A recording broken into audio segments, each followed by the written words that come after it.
আমি আসলে প্রথম অবস্থায় সত্যি বলতে নিলয়কে আমার পছন্দ ছিল না। আর যে গান করতো তখন গান একটা মনে হয় বেরোচ্ছে, থাকবো আমি আমার মতো কষ্টের পৃথিবীতে, অনেক ভালো থেকো বন্ধুই। আর স্যাড সং তো টোটালি হচ্ছে শোনা হয়তো না। আর বাংলা গান মানে গানের প্রতি ছিল না ওইভাবে দেখাটা, ওরকম জনপ্রিয়তা কিন্তু তখন ছিল না। তো আমি যেখানেই যাইতাম, যখন পরিচয় হয় দেখা হয়, ও হচ্ছে আমি গ্রাফিক্সে তোমার মোহাম্মদপুরে গ্রাফিক্সে ক্লাস করতাম। আর তো যেখানেই যাইতাম আমি হচ্ছে ক্যারাটের ক্লাসে করতাম ধানমন্ডি 19-এ।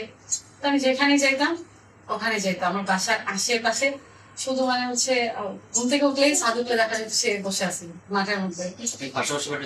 না, ও ওই দূর থেকে আসতো, চা দোকান থেকে বসে আসতো।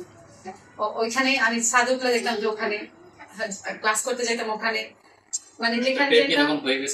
না, তখন ফ্রেন্ডশিপ আমাদের, ফ্রেন্ডশিপ ফ্রেন্ডশিপ চলে। তো এই যে যাইতে যাইতে মানে 2-3 মাস ঘুরতে ঘুরতে মায়ে পড়ে গেছিল। মানে মায়া বলে না যে মায়াটা কাজ করে, মায়ে পড়ে গেছিলাম।